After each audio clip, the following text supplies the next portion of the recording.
Good afternoon, everyone. I want to start with a statement, and then we'll take your questions.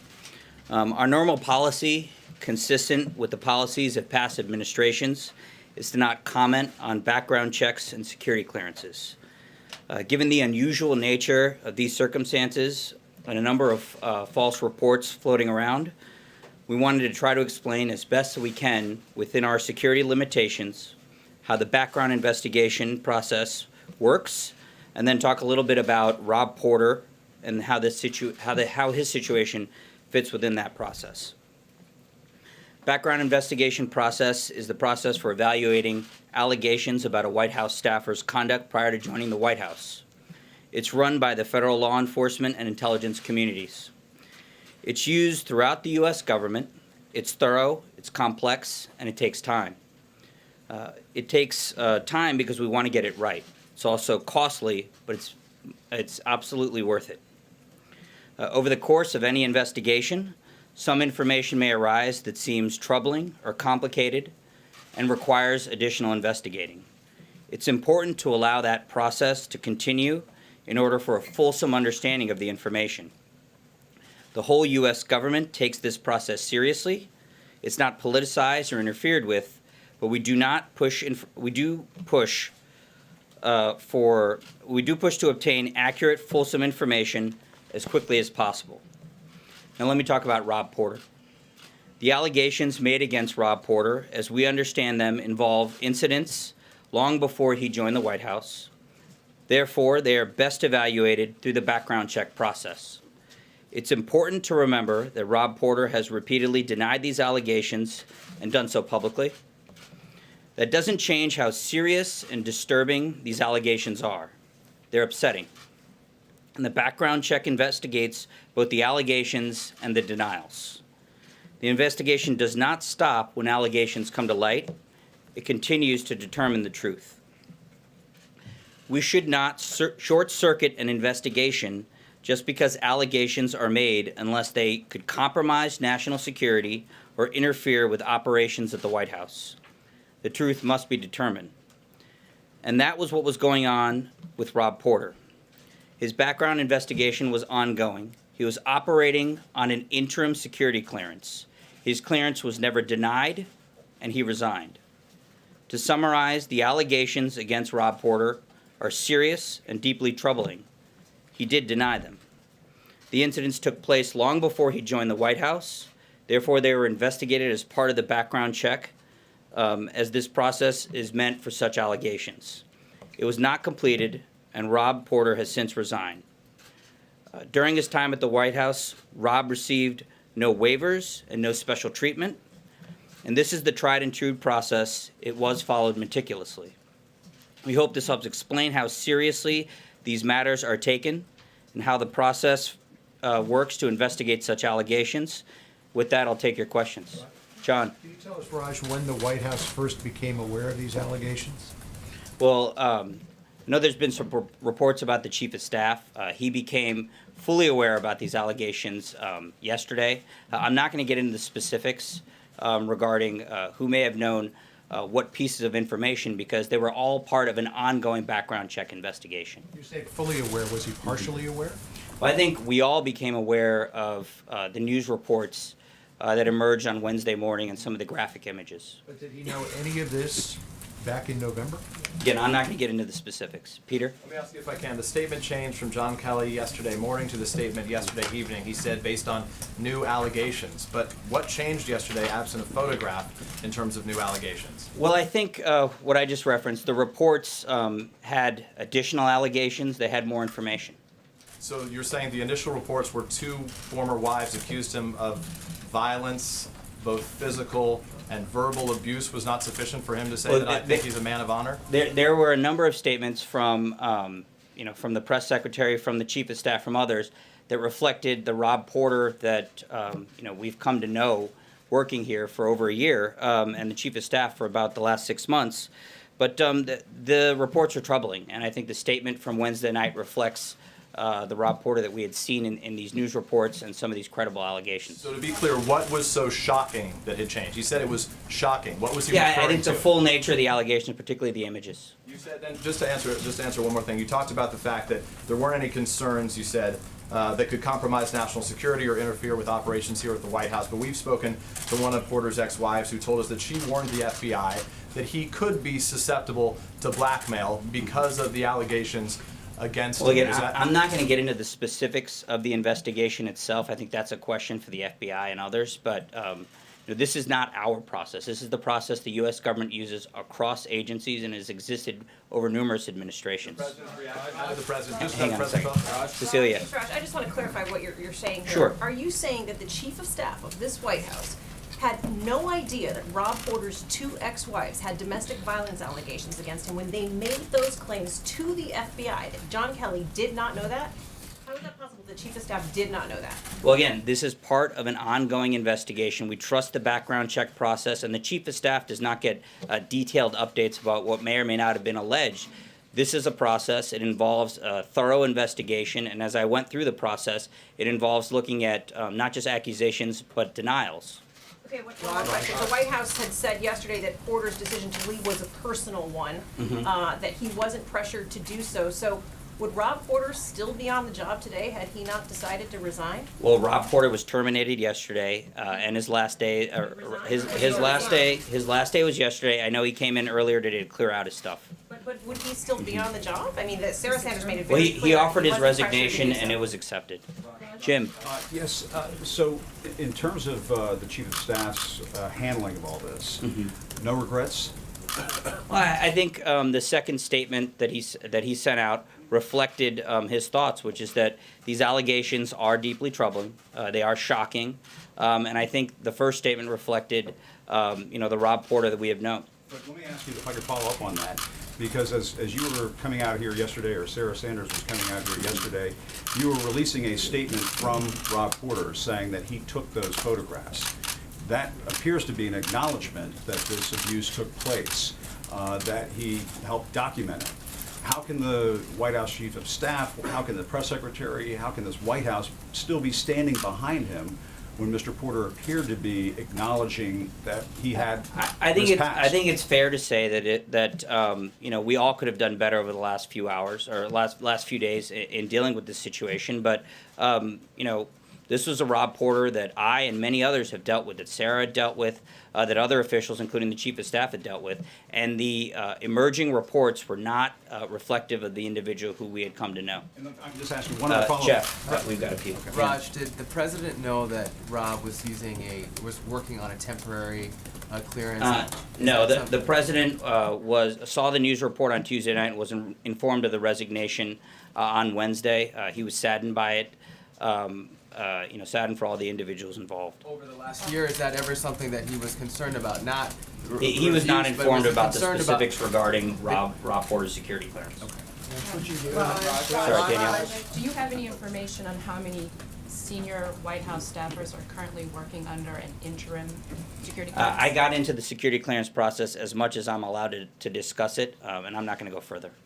Yes. What is the White House's reaction to comments made by former White House aide Omarosa on Celebrity Big Brother, where she said, quote, she is haunted by the president's tweets. She described the situation inside the White House as bad and said it is not going to be okay. Not very seriously. Omarosa was fired 3 times on The Apprentice, and this was the 4th time we let her go. She had limited contact with the president while here. She has no contact now. Peter. Raj, we initially were told that Rob Porter was going to stay on a while and oversee a transition period. Now you're telling us he was terminated yesterday. What changed? I think that we've looked at the things that are necessary to ensure a smooth transition. There will be a new acting staff secretary that we can name later on, and operations can continue smoothly. Lalit. Thank you. Congratulations for your debut here today. Over the last 1 week, there have been at least 3 different rallies by skilled Indian Americans who are seeking a lift of the per country limit on green card. Everyone has been talking about illegal immigrants. These Indian Americans have been talking about legal immigrants. What's the administration's thought on this? Well, I think the president wants to see legal immigration reform, wants to see us move from a process that currently exists in law of extended family chain migration toward merit-based immigration reforms. We want to ensure that people coming into the country are the best and the brightest, regardless of nationality, creed, religion, or anything else in between. We want to look at educational backgrounds, ability to contribute to the workforce in a way that helps American workers. So the president wants to see reforms that improve America's economy. Noah. Normally when you hire people, do you wait for the investigation to come back before hiring them? Is the burden of proof not on the people seeking the job to prove that they're qualified and don't have any skeletons in their closet? Or do they just get to come aboard and you wait and see if these what happens with the process tends to be a little bit different with the White House because there's a lot of officials coming in with the new administration and a lot of individuals coming in having interim clearance. And then also, what about women who don't have photographs? Do you trust their stories? Because a lot of times, you haven't been at the podium, but Sarah said that allegations weren't credible from other people. Do you need a photograph? And how should women feel if they don't have a photograph? I don't think any standard applies. I just think that we do take allegations of misconduct, of domestic violence, other issues like that very seriously. We are very concerned about them. In this instance, in the case of Rob Porter, we relied on the background check investigative process. That process hadn't been completed, so we were relying on the information that we had. Anita. Two questions on two different things. I just want to understand, you use the term fully aware. I don't understand what that means. What does that mean John Kelly knew or didn't know? What is Well, fully I aware do mean? know, for instance, that he had not seen images prior to the statement on Tuesday night. Did he know of the allegations? Or Sorry, say that again? Did he know of some of the allegations? Again, I'm not going to get into the specifics of what may have emerged from the investigation. The word fully aware, so I'm just trying to understand. I understand. I'm saying specifically on images. I don't have every single detail, and I'm not going to get into every single specific. We relied on a process. This is a process used throughout the U.S. government.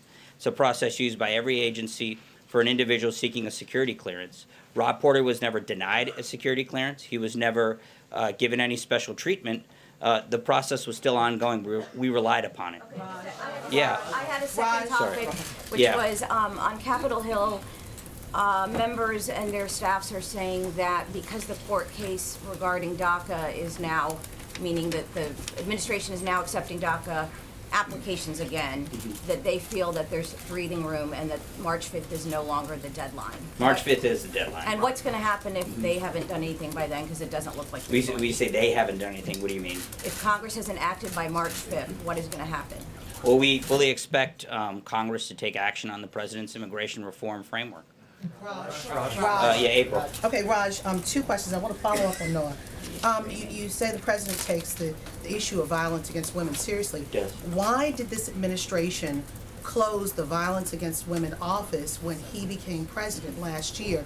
He defunded it and everything, and also he shut down the Women and Girls office as well. And I have another question on. I don't know specifically why those specific offices may have been closed, but look, I did talk to the president earlier today. He told me he was very saddened by these reports and by the information that he saw, by the images that he saw. We do take violence against women and these types of allegations very seriously. What's your second question? The interim security clearance, does that allow Rob Porter to be able to touch, at the time when he was employed here, to be able to touch and see classified materials? Yeah, it would, yes. Raj, Blake. Thanks, Raj. Let me turn your attention back to the Hill where there's this spending deal going on.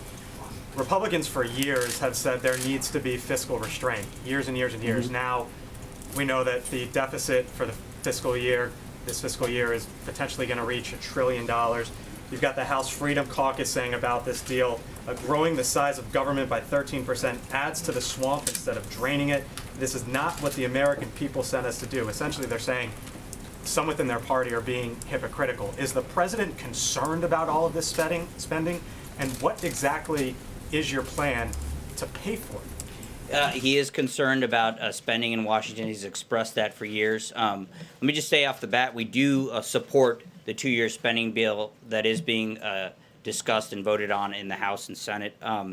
It lifts the caps on defense spending, which is something that the Secretary of Defense, the President's generals have told him that they need to ensure that we rebuild our military, and protect our national security. With respect to deficits, we're going to be releasing a budget on Monday. The budget does move us toward a path of restoring fiscal responsibility. It reduces our deficit by trillions of dollars. I'm not going to get more specific. You guys will get more on Monday. But it does incorporate these budget caps, incorporates the tax bill, incorporates our other priorities. So we do think that that budget will outline a path toward fiscal responsibility. You're still going to be running deficits at that point, and now you've got this $300 billion cap to raise. So is it just economic growth? Is that the only way that Economic growth is essential to cutting deficits and to restoring fiscal responsibility. Again, the budget will outline a lot more detail. Raj? Yeah. What can you tell us about the involvement of the White House Communications Director in crafting the statements that your office issued yesterday? Well, among them, you have the defense issued by the Chief of Staff. You have the statement that Sarah read from the podium in which Rob Porter calls the allegations against him vile and outrageous.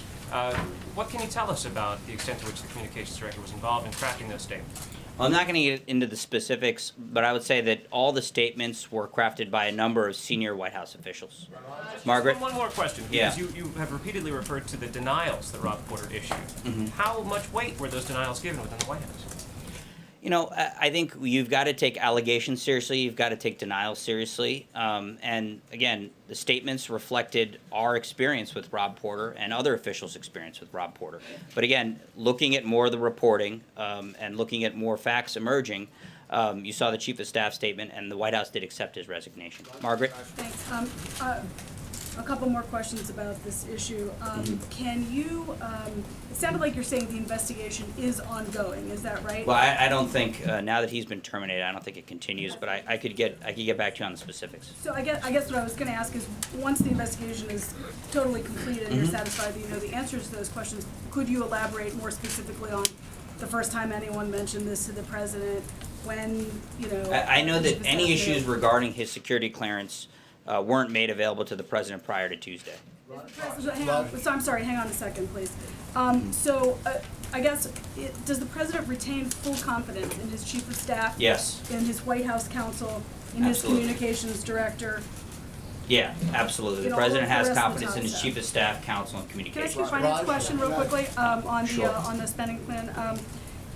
As I understand it, and notwithstanding whatever the budget is gonna say, the U.S. is going to have to borrow more than $1 trillion this year, and it could affect markets globally. Does the president feel confident, do you dispute that? And does the president feel confident that that's still the right thing to do and it can be kind of mitigated in the budget plan? Well, I'd refer you to Treasury on the specifics. I know that some of those numbers have more to do with the previous administration's accounting than it has to do with this administration's policies. But I would say that we are committed to fiscal discipline, and the budget next week will show that in greater detail. Ann? Yeah, just back to Mr. Porter. Sure. If I understood your description of the background check process correctly, the fact that the two ex-wives had made statements to the FBI about alleged abuse during that investigation was not a disqualifying factor in his initial hiring. Does the White House regret that? And going forward, do you plan to change the way you consider allegations of domestic abuse? Well, again, understand that the background investigation was not completed. There was no determination made about Rob Porter's security clearance. There was not a thumbs up or thumbs down. There was no denial of a security clearance. He was operating off an interim clearance. That is the clearance that many individuals who have never had a security clearance would get when they first come to the White House. With respect to allegations made, again, every allegation has to be investigated. Any denial has to be thoroughly and fully investigated. We allow that process to play out. Sorry. Francesca. Thank you, Raj. I wanted to clear up a few things that you said today on this. So first you said that the president wasn't aware of Mr. Porter's security clearance status, but when was the president aware of the allegations of abuse? On Tuesday night when there was a report issued. And then secondly, you have said that Rob Porter was terminated twice in this briefing. Is the White House now saying that Mr. Porter was fired? I just mean the process by which your employment status ends is termination. And then the last thing on that is, you said that there are things that this White House could have done better with respect to this. Could you please detail that? What could the White House have done better? Well, I mean, again, I'm not going to get into a TikTok and all these detailed specifics. I think a lot of individuals were involved with the White House response to this, myself included. I think a lot of us could have done better. Trey. Thanks, Raj. Just clarifying on Francesca's point, and I have 2 questions for you. So Rob Porter was not fired by the Trump administration. No, he resigned and we accepted his resignation. Okay. And if I could follow up on, you said the president was saddened. You've spoken with the president about these allegations this morning. Can you give us a better idea about the concerns that the president had? This is a gentleman who was in the Oval Office, very close to the president, numerous times throughout the first year of this administration. What did the president specifically have to say about these allegations? He was surprised. You know, he, like many of us, did not see that in Rob Porter, did not see what these allegations have brought forward. And so he was surprised by it, he was disheartened by it, and he was saddened by it. And if I could ask you about the memo from the House Intelligence Committee, Sure. Do you have any sort of update on the timeline? Has the president made a decision, and where does the review process stand currently? Well, the review process is ongoing, and as we have said previously, we're using the same standards and the same process by which the Republican drafted memo was evaluated that was voted out of the House Intelligence Committee. It's going through both a legal and national security review. The president, you know, I think we previously mentioned the president was briefed by the Deputy Attorney General the other day. When we have more information and announcement, we'll make that available. John. Yeah. Thank you, Raj. 2 brief questions. Sure. First, can you roughly say, are there a lot of other people at the highest levels in the White House operating under a temporary security pass? I can't get into that. The other question, very simply, are there going to be any further resignations by Friday or over the weekend? I have no personnel announcements. Amen. Yeah, thanks, Raj. As we stand here, the Dow is off about 1,000 points or more. Can you give me the president's reaction to the stock market volatility that we've seen so far this week? And does the administration still view the stock market as a barometer for its own performance? Well, the president, like the rest of the White House, is concerned about long-term economic indicators and factors, and the fundamentals in terms of the long term are very strong. Again, unemployment and the labor market are very strong. Unemployment's at 4.1%. We saw wages rise on Friday for the first time, not for the first time, but at a measurable level for the first time in nearly 8 years or 9 years. And corporate earnings are high, and we believe that these long-term fundamentals demonstrate a healthy economy. Raj. Yeah. Thank you, Raj. Now, there have been reports President Trump is asking for preemptive military options for North Korea amid concerns from some Pentagon officials. Yesterday here, Secretary Mattis said North Korea is, quote, firmly in the diplomatic lane with viable military options. That's a quote. Has President Trump asked for preemptive military options, and what is his view of the concerns expressed by Victor Cha and other experts that this would lead to catastrophic casualties in Seoul? Well, first off, I'm not going to get ahead of anything the president may consider. We don't telegraph, and the president doesn't telegraph his potential actions. But our strategy with respect to North Korea is denuclearization. It's to provide as much economic and political pressure on that regime so that it would end its nuclear program. And we've had a considerable amount of success over the last year pursuing that strategy. We've had dozens of countries reduce economic or diplomatic ties with North Korea. Trade with North Korea with countries in the region has been reduced. We continue to apply as much pressure, maximum pressure, on the regime. And as the Secretary of Defense said, we keep all options on the table, but the path we obviously would prefer is diplomatic. Kelly. When you I'll get to you in a second, Kelly. Yeah, go ahead. Yesterday, U.S. personnel in Syria were attacked, and there were counter-strikes launched by U.S. forces. I wonder if you could give us an idea of the president's involvement in this, and whether you have any indication that there were any Russian personnel involved in the strike against the attacks on U.S. personnel. Well, the president was involved and briefed. I don't know an answer on Russian engagement, but I get back to you on that. Kelly? When you consider the Porter matter now, do you think that there were personal feelings, relationships in the White House among the senior staff, collegial and friendship relationships that clouded people's judgment on how this was handled? I think I'd point you to a number of statements that indicate that White House was prepared to defend Rob Porter based on initial accusations that we heard about and his denial. And that was based on our experiences with Rob Porter. And so, I mean, to answer your question, I think that the initial response was based upon that. Did anyone recuse themselves from participating? The communications director did recuse herself from some matters concerning it. Thank you. Be more specific on that, please? Raj, I want to take you back, raised to the reports of emails, or texts, between Lisa Page and Peter Strzok. From the podium, Sarah has said that those texts are evidence of political bias. Now, everyone has opinions. So is the view of the administration that persons who are not fans of the president should not be allowed to investigate him? And also, can you point to any evidence other than the text messages that the investigation was conducted by people who were biased other than these texts? I mean, was there anything in the way the investigation has been conducted? Yeah, look, you bring up an issue that the president and others have talked about within the administration about political bias at the FBI and Department of Justice. And this predates this investigation. There are a number of issues regarding how the Hillary Clinton email investigation was handled by the former FBI director and others in the FBI that have raised questions. When it comes to the text messages that you reference, that's not the considered judgment of the president or others, but it is the judgment of the special counsel who had him removed from the case because specifically citing political bias. So there are a number of issues. There's a Department of Justice Inspector General report that we've heard about that is going to look into this issue further. Raj, I think last question. Yeah, go ahead. Thank you, Raj. Two questions. First, on President Trump and Dr. Kissinger's meeting, President Trump tweeted that they will discuss China and also other areas. Can you tell us more about their meeting? I think we'll have more information for you later on. It's the last question, Sagar. Raj, is Vice President Pence or Ivanka Trump willing to meet with Kim Jong-un's sister while they're at the Olympics? There's no meetings planned whatsoever. All right. Are you investigating Yeah. reports of chemical weapons used by Bashar al-Assad in Syria? I'll have to get back to you on that. Thanks a lot, everyone.